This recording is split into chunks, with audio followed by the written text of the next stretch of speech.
All right, I'm watching What's some up, audio YouTube? nerds. I'm back. It's Damien. mic preamp videos. Hey, this is Now there's people keep sending, these are what I guess people are being told to watch. So let's see. You know how I feel about mic preamps. Like there's all these claims and stuff. There's four parameters that we really care about for the most part for audio, right? If distortion, is it going to distort? And we're not talking about when you want it to distort, like a guitar amplifier or whatever. Noise, how noisy is it? What's the signal to noise ratio? The bandwidth, what are the highest and lowest frequencies it can reproduce, and the frequency response, like how flat is the audio? Like is it going to add treble? Is it going to add bass? Without you wanting it to. How transparently does it pass your audio? Now, there's so many claims about mic preamps. We talk about this all the time. Allegedly, there's some kind of character, but nobody can ever tell you what character is. And when somebody like me goes out and actually measures these things, and you find out that they're pretty much all ruler flat, and yet people still claim there's these gigantic differences between mic preamps. And this is kind of why I do this, because I was raised in that system and I believed this stuff, and I told people they got to spend all this money on mic preamps and stuff, and it turns out that when you really measure these things, it's just not true. But let's see what they have to say. This is the old great authority of reverb.com here. Let's see what we got. It's Rachel from And as usual, I got a band practicing in the back, so sorry about that. Reverb. So you've got a decent audio interface, you've got some nice microphones. What's the next piece of gear that's going to help take your recordings to the next level? An external mic preamp, of course. Nope. Prove it. All right, right off the bat. Rachel, have you ever measured one of these mic preamps and actually seen if it's any different than what's in your mic preamp? What was the thing that we used to talk about back in the day when everybody believed in this religion of mic preamps? That when you put more amplifiers in a circuit in series, you're adding noise, you're adding distortion, you're wrecking your sound. So no matter what, you're putting another amplifier in the way of your interface, which already has a mic preamp in it. And most of the time you can't even bypass there's some, but most of the cheaper interfaces you can't bypass the mic preamp. When it says line input or whatever, it's really still going through the mic preamp. It's just not going through as loud. So she just right off the bat claims that mic preamp's gonna make it better, right? Or is she gonna say, it fooled you? Let's see. Gear that's going to help take your recordings to the next level. An external mic preamp, of course. And so that's what we're going to talk about today. No, I guess she plain just said that it would without offering any evidence. Let's see if she does. Mic preamps are those cool little boxes that amplify low-level signal to line level. Typically, external mic pre's have high sound quality, low noise, more gain, and other features that you wouldn't typically find on your audio interface. Okay, so what does high sound quality mean? Low noise is good, but I would almost guarantee you that sticking another mic preamp in front of your mic preamp is going to add more noise. We just did this thing on the Cloud Lifter and similar devices, and there's don't take my word for it. There's plenty of places that will back this up. You're just adding noise. More gain than your interfaces? It could be, it could not be. This does really matter. Like I'm speaking in an RE20 right now. I have my mic preamp gain all the way cranked up. This could matter. That's an important thing, and definitely plugging a mic preamp into a mic preamp will give you more gain. But I don't know about high sound quality. You're putting amplifiers in front of amplifiers. The other reason many people use external mic pre's are to get a different sound quality, color, or characteristic out of the preamp. There she goes, talking about color. I'd like to. So, okay. First of all, many of you know that I actually put a page out at my website where I actually measure all these different mic preamps, and almost all of them are just extremely close together, and the ones that aren't are broken. They really are flat. Any good mic preamp is just ruler flat, and they don't distort. there's a lot of claims that as you really drive something, they really start to distort. But every single time when these things are tested and people claim they can hear all this total difference, when they do a properly double-blinded study, one of them they ended up picking an Art and a Mackie or something as the mic preamps they like the best. So these people are full of crap. So this unique color and saturation characteristics, I would love for somebody to actually be able to pick one out. They say it.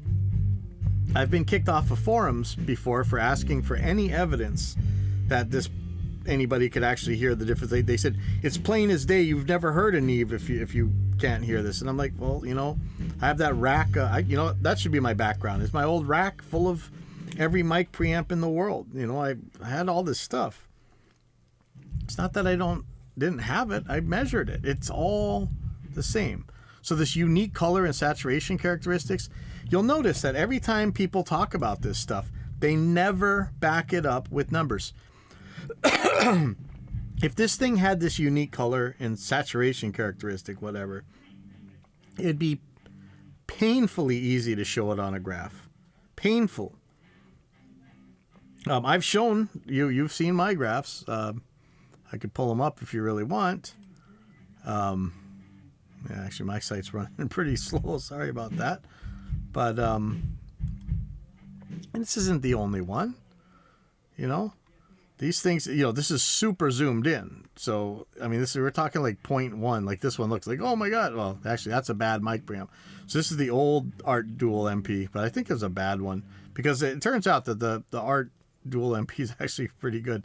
So here's the most hated Behringer 88,000, the old one. Before the alleged Midas preamps. Here's the frequency response. If you look at the scale here, it's 0.1 decibel. So this thing is flat within plus or minus 0.1 decibels. Don't go telling me you're gonna do better than that on transparency. So if there was a difference, she'd be putting out some numbers. She's just talking nonsense. I'm sorry. So you're getting a dislike here. Me. Let's see what they say. What does everybody say? Oh, I guess I already wrote in this. There are a lot of bald assertions. So I wrote this. Oh, I'm going to get in trouble. There are a lot of bald assertions in this video. Is there any evidence at all to your claims about the external mic pre versus the interface's mic pre? Which parameters are you claiming are going to be better here? Ooh, somebody replied. Uh-oh. Oh, yeah, okay, color. Which units are those in? Yeah.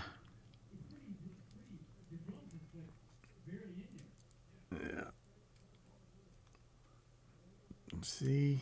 It's talking nonsense. Well, I guess did I even do a video on this before? Sorry, let's go. Don't normally get in your audio interface. A lot of the really famous mic preamps, like the Neve 1073 or the API 3124, aren't necessarily cheap. But good news for you, there's a lot of really affordable options, new and used, that are on Reverb. Today, we're going to take a look at 15 different options that you don't have to sell your car to afford. But first, let's take a look at some things to consider. First thing to consider is number of channels. If you're only recording one or two things at once, you could probably save some money and buy just a 1 to 2 channel preamp that can be your golden channel preamp that you put on pretty much everything. If you're looking to record a drum kit, you'll probably want to look into 4 to 8 channel preamps. And hands up out there. How many of you guys, okay, aside from you guys that are doing like Recorder Man technique or Glyn Johns or whatever, how many of you guys are doing 4 to 8 channels for your drums? Any you metal guys that talk about how you can hear the difference between a Gibson and a guitar that's exactly the same as a Gibson from 50 feet away, buried under 85 tracks? You're not doing 4 to 8 tracks of channel drums, right? You're doing a lot more than that. Of course, the price is going to be influenced by the number of preamps. Next thing to consider is tube versus solid state. There's a myth out there that tubes are better than solid state. That's not true. Both are really great tools. And you think this girl actually knows anything? Like, really? I'm going to get in so much crap for this, but honestly, like, she's already spewed so much crap, and just the authority with which she says it. All right, well, let's just go on. I don't mind saying that this tube myth thing, fine. Somebody fed her some good lines this time. Or maybe she wrote it herself. I don't know. And they have their own sound quality and characteristics as well as application that make them great for different things. Solid state preamps have low noise, they're really clean and articulate, and very true to the source. Typically, solid state preamps are not used to get that warm distortion sound. The distortion that comes from solid state pre's sounds a little bit more like clipping. But if you're looking for something that's really true to the source and clean and clear, solid state is the move for you. Tube amps are usually associated with that thicker bass, airy high end, and warm mid. So when you say thick bass, do you want to show me some measurements of what thick bass you got here? And what is the airy high? What exactly does that mean? I mean, if it's flat, it's flat. One of the things about tubes, and I forget who said this, and he was completely right. Everybody always talks about tubes and being warm, but every time you actually use tubes to do something, aren't you using them to like crank treble into things? I mean, really, think about it. Usually, warm mid-range. What units are warm in? I mean, come on, show some measurements. You to go run an O-scope through this thing and let's take a look. You don't show any measurements because you're just parroting nonsense that you heard from other people. You'd be able to show this very easily. You got all that gear sitting in front of you. Show some measurements. Mid-range that can be considered. I've taken these measurements. I've showed them. Okay. You showed them. Vintage sounding. They also have sort of a natural compression to them. They're vintage and colorful sounding. What the hell does that mean? Natural compression? Sure, if you drive the thing if you're trying to distort this thing, fine. It's going to do something weird, but not in its linear range. And as you drive the input, they can add some harmonic saturation that can be really You mean just like a transistor preamp? musical and interesting on top of what you're recording.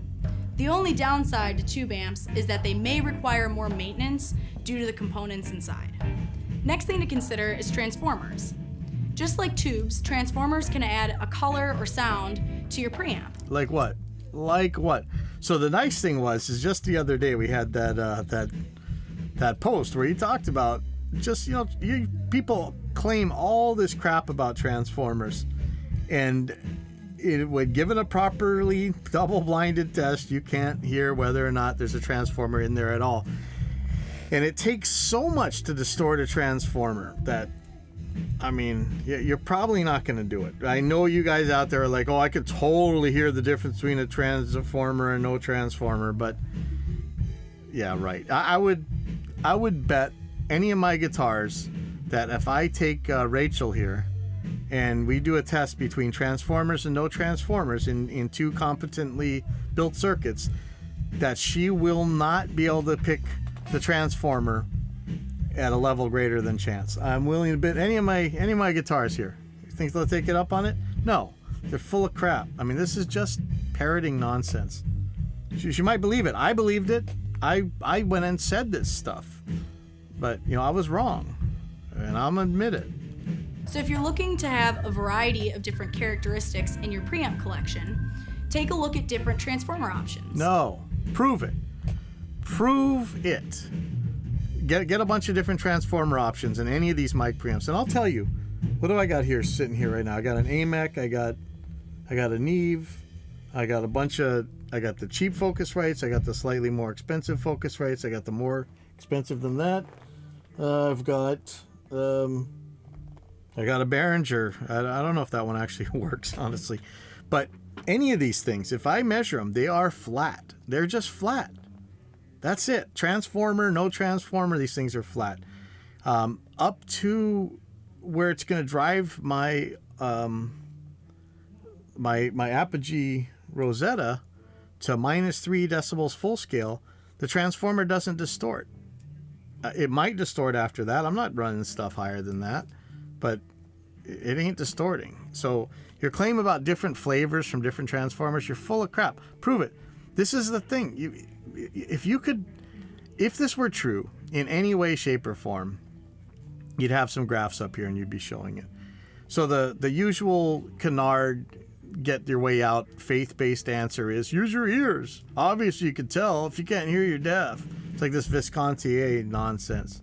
So, If you're looking for a really clean, pristine sound, look for preamps that don't have transformers. Last thing to note, many preamps will come with features like a high-pass filter, decibel pads, and DI or high-Z inputs for instruments. and so will a lot of your audio interfaces. If you're someone who likes to dial in the final tones on the way in, consider preamps that have onboard EQ or dynamics. Now she said something sensible. Okay, that makes sense. I mean, there used to be that school of thought where you record it how you expect to hear it in the end product, and this is actually true. Also, if you want to send your signal to multiple sources without bringing in latency on the old computer box, consider a preamp with multiple outputs. Okay, well that's the direct monitoring option there. You could do that. You're just looking to give yourself a pain in the ass. I mean, if you're really a latency purist, that's not a bad idea. But the mic preamp that she's showing, which I have several of this exact model sitting here, tests exactly the same as the onboard mic preamp on the cheaper Focusrites. So you're not getting anything better recording in that mic preamp. So right off the bat, from somebody who's actually measured these things, that mic preamp and the mic preamp that you get in your Scarlett, Solo, 2i2, whatever, you're not getting anywhere. That's going to be the same sound quality, the same airiness and warmth and whatever else. Alright, let's get into some preamps. It's important to think about your space and the form factor when considering different preamps. Oh, that made sense If you just too. need a 1 to 2 channel preamp that's easy to move, consider some desktop preamps. The Focusrite ISA1 is a super flexible solid-state preamp, great for a wide variety of microphones because of the multiple selectable impedances. A Q-Mix input and headphone jack also provide a clever way to achieve zero latency monitoring on any system, even with older, slower interfaces. The docking Mic Pre 1 features a Jensen input transformer and a Class A. Have interfaces really got faster? The RME 9652 is still pretty damn fast. The other room right now where you're hearing them playing, that's got Motu 2408s. It's still among the fastest interfaces ever made. Those are from 1998. A discrete transistor preamp with a single-sided power supply. The Mic Pre 1 features a powerful, continuously variable high-pass filter with a range of 10 to 200 Hz. The Universal Audio 710 to Infinity is a hybrid preamp that allows you to select a solid-state circuit or a tube circuit, and even blend between the two. The tonal possibilities of this desktop unit are extremely versatile. The 710 is also a world-class DI box that allows you to add flavor to even the most mundane sound sources. Yeah, what kind of flavor is that? Let's see your flavor graph. Like a DI'd bass or electric piano. The PreSonus Bluetooth V2 is extremely flexible and affordable. This 2-channel desktop preamp allows you to dial in just the right amount of harmonic content to your signal. This is just gonna be a bunch of crap. Let's see. Ooh, Radial's got a preamp. Black Lion Gear has a reputation for producing really fantastic sounding professional results on a modest budget. The Auteur Mark II features an 511 mic pre-mounted options. Boasting a whopping 150 ohms to 2400 ohms variable impedance selector, the Art Pro MPA2 is a great choice for those who want to experiment with a lot of different microphones. This 2-channel unit is also packed with tons of not so common features, such as miking their own entire kit. Manufactured by famous. I mean, this is just crap right here. The idea that Available in a 500 series format. Let's see. If more channels is what you're after, the Focusrite Octopre is a fantastic choice for getting 8 great mic pre's on a budget. These are the same mic pre's that you get on your Scarlett. You know, no more gain, no more. I got my right now. This RE20 is all the way cranked up, just like it is on my 2i2. So. With the audio add, phase reverse, and you're really loving that I didn't mention, let me know in the comments. Until next time. I'd like you to back up your claims. This is just nonsense that you guys are spewing on people. All right. Let's look at studio preamps explained. Do we want that, or do we want to look at upgrade your mic preamp before upgrading your microphone? Wow, that is a steep claim. Let's watch this one. What's up, YouTube? I'm back. It's Damien, and today what I'm doing is a little bit different than the other formats that I normally do on this channel. I normally just concentrate strictly on rap vocals, but I have had subscribers ask me with all of the microphone reviews that I'm doing, what is my next step up? Should I grab this microphone? Should I grab that microphone? So what I'm doing is, in this video, what I'm doing is showing you what it would sound like to add an external preamp to your current microphone to possibly get the most out of what you currently have. So in this video, I'm using the Audio-Technica AT2020, and I'm using it with the Focusrite Scarlett 2i2, the third generation. And what I'm looking to do is basically take this microphone and put it on an external preamp so that you can hear the quality of an external preamp, which the preamp that I'm using is called the Studio V3 by Art. All right. I kind of don't want to pick on this guy. You know, this thing did measure pretty well, right? But what are you doing, man? You're going to take this $150 mic preamp and plug it into another $50 mic preamp? You might get a difference. But then again, the Focusrite is flat. It's clear. Maybe you're going to plug this thing in and distort it. Because if you look at what this has an input and an output. You could overdrive this thing if you really wanted. Let's see where he goes with this for a second. Okay. Should I just play it faster? So, brand new. Let's see. Take your microphone, your current microphone, and see what it sounds like to add something like an external preamp to it to see if you can get a better quality. You're not going to get a better quality. Okay, right off the bat, you're not going to get a better quality. You plug this mic preamp into another mic preamp, you're going to add noise and add distortion, period.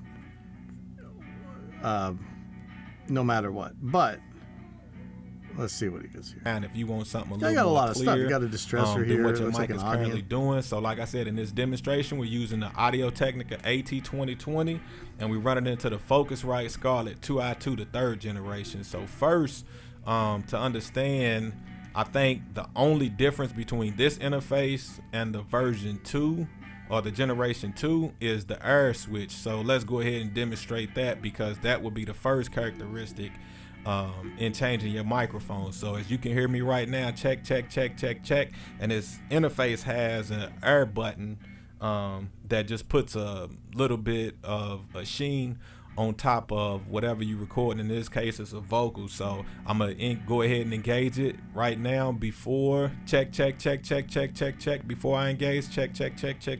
Now hitting the air switch. Check.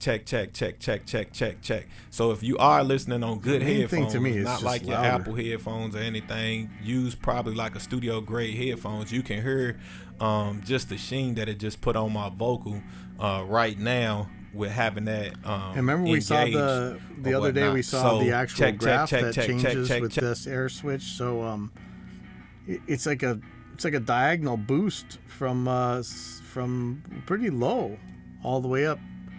That was 3 or 4 decibels at the high end. And I'm gonna disengage it. Check. Okay, so what's gonna happen now? Preamp, and you can change it up just by having the third generation. Is it and want to upgrade?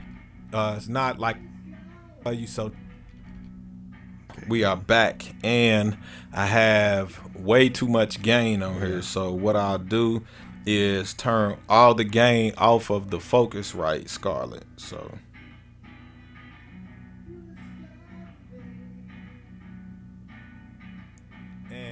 Yeah, right, that's what you're going to change. You're going to overdrive this thing. A lot lower than what you was hearing at first, so we can take the input on the preamp up. So That's what we just done. But the more you take, so let's understand this. Hopefully you can see. So I'm trying to look back at the screen and explain as well. So if you just heard, you're not going to up the quality by plugging one cheap mic preamp into another cheap mic preamp. I don't want to pick on this guy. He means well. So let's go look at this one. Studio Preamps Explained 2020. Okay. You guys keep sending me this stuff. I'll keep pulling it. He's got a lot of views on this thing for how few subs he has. It's interesting. You see this a lot with people who make really popular videos, but nobody subscribes to him for some reason. This is Josh Drenta, also known as the producer of Love Science Music. I'm here at GSI Studios in New York City, and today I'm going to talk to you about preamps in the recording studio. Yeah, it looks like our old Trident, doesn't it? That's not a Trident, though, right? What is that? I'll tell you what a preamp does, how a preamp affects the sound, and how to choose the proper preamp for your recordings. What does a preamp do? In short, a preamp takes the signal that comes from a microphone and it makes it much louder so that the computer or your tape machine or whatever you're recording with can use that signal and record it. So the signal in a recording chain gets captured by a microphone. If I speak into a microphone, my voice makes the capsule of the microphone vibrate. And then the capsule vibrates and that creates an electrical signal, which is very faint. The electrical signal goes out of the microphone into the cable of the microphone, an XLR cable usually. The signal goes through the cable and then the cable is plugged into your preamp. The preamp takes that tiny signal from the mic and through voltage and electricity, it amplifies the signal. It increases the volume of that signal anywhere up to 40 to 60 decibels. And then at this new level, which is called line level, that's the technical term for how loud that signal is. At line level, technically you could be much more than 60 decibels or much less than 40, right? This signal can go into your computer, into your software, and be recorded at a proper volume. So that's what a preamp does. It takes a signal from a mic, it boosts the signal so that your computer or tape machine can record that signal. Producer engineers are very nerdy about preamps, and that is because when you're choosing a preamp, you are basically choosing the character and tone of the thing you're recording. All right, here comes the claims. So you just talked about preamp colors, character, tone. Again, if these things have a character, if these things have a tone, it would be super easy to measure it. And especially when the way people talk about, like, it's such a huge difference. It's totally worth paying $5,000 difference for. If there's that difference, it will be super easy to show that. And they always say, oh, I don't need to show it, just use your ears. Yeah, you're full of crap. How many times has that been put to test? How many times has that failed? Every single time it's put to the test. So he just made that claim: colors, character, tone. Let's see the difference. And your choices operate on a spectrum, so you can kind of choose between a very clean sound on one side of the spectrum, and on the other side of the spectrum you would have a very saturated or gritty or dark sound. And okay, show me which mic preamps those are. And I mean, if you really want to make any mic preamp gritty, just put too much gain into it. And different companies make preamps kind of like all across that spectrum. No. Different companies make claims all across that spectrum, but when you go to measure them, I mean, nobody wants to find out that their mic preamp was missing like a whole bunch of bass or something. They're flat, man. Like show me when it's not. And it's good to know the brands of preamps and how those brands have placed themselves in the market. Yeah, how they're marketed. But that doesn't mean that they're different. Let's see the proof. I always ask for proof, man. Let's see it. Tone, basically, how each preamp shapes the tone of what you're recording. How does it? Let's see. On the clean side of the spectrum, you might have a brand like Avalon. Avalon makes preamps that are very realistic, very clean, very dry sounding. They don't really add a whole lot of flavor on top of it. What flavor? Next over, still very clean, but a little punchier, a little more interesting sounding to my ear, is something like Universal Audio. Right. So what's punchy? Show me the punch. Like, again, this looks like one of those ones. You got an EQ or something on it. Like, let's see, what do you got on there? I don't know. Is there a compressor or something? Well, yeah, it's going to add some punch. The mic preamp's not. Somewhere maybe more in the middle of the road, I would say API. They might be a little bit on the darker side to some people, Really? but they're still very punchy. What does punchy mean? Show me what you're measuring punch in, and the dark thing. Let's see the dark.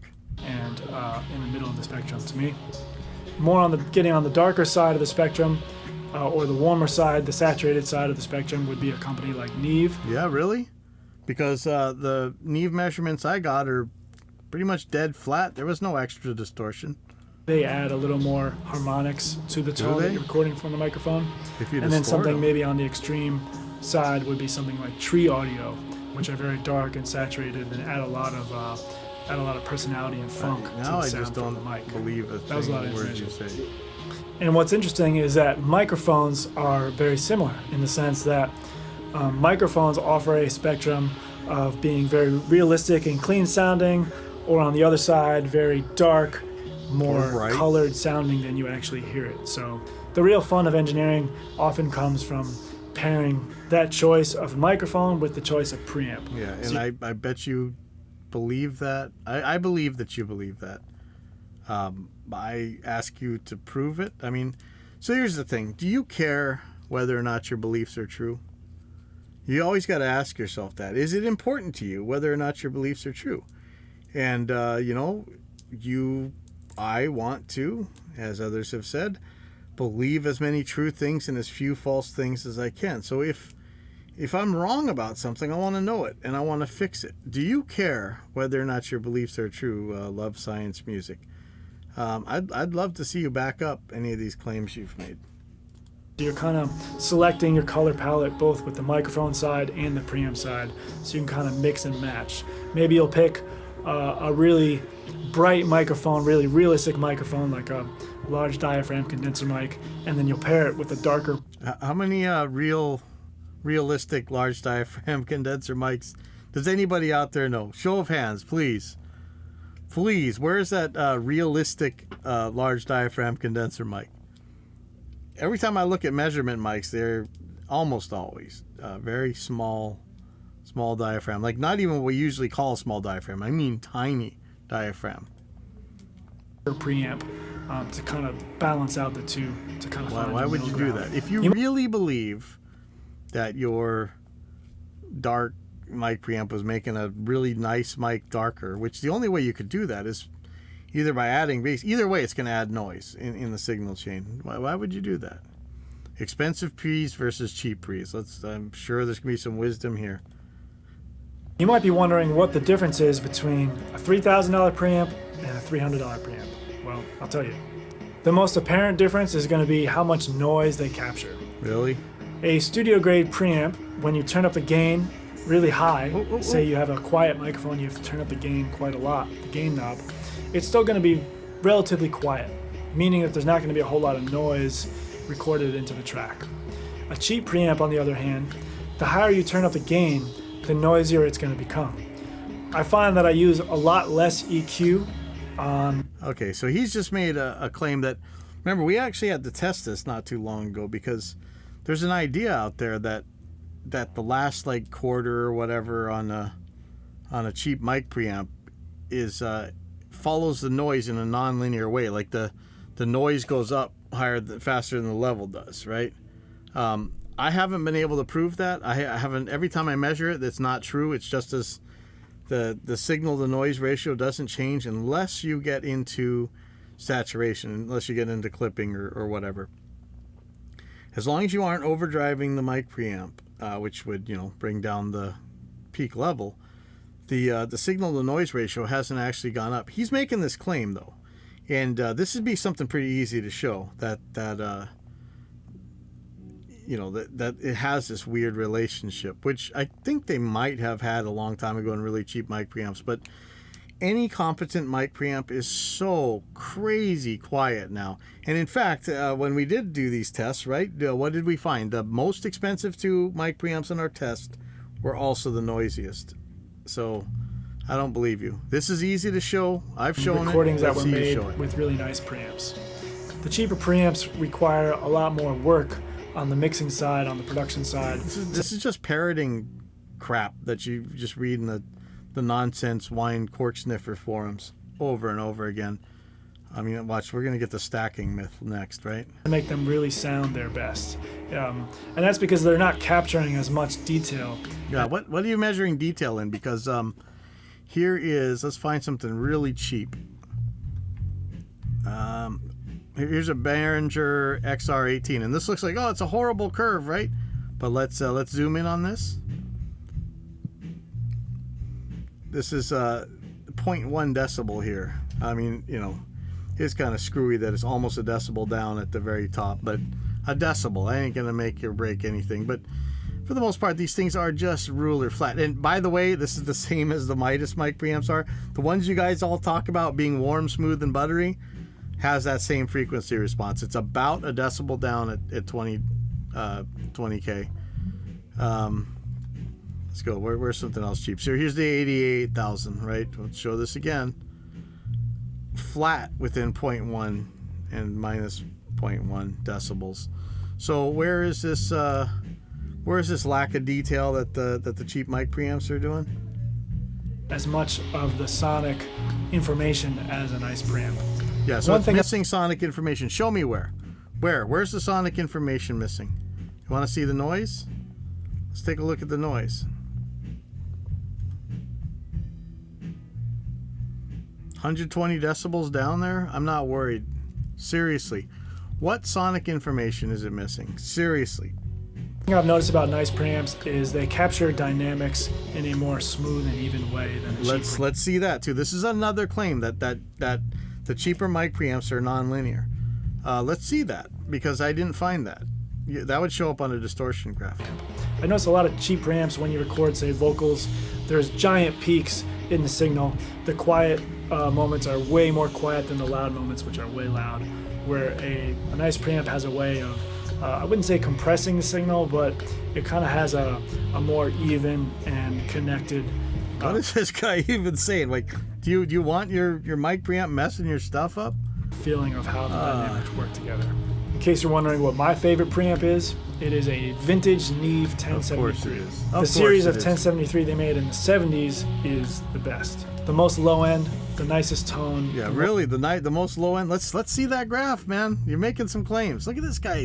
Oh man, this is some Dunning-Kruger. Most punch, and they sound the most punch. 3D.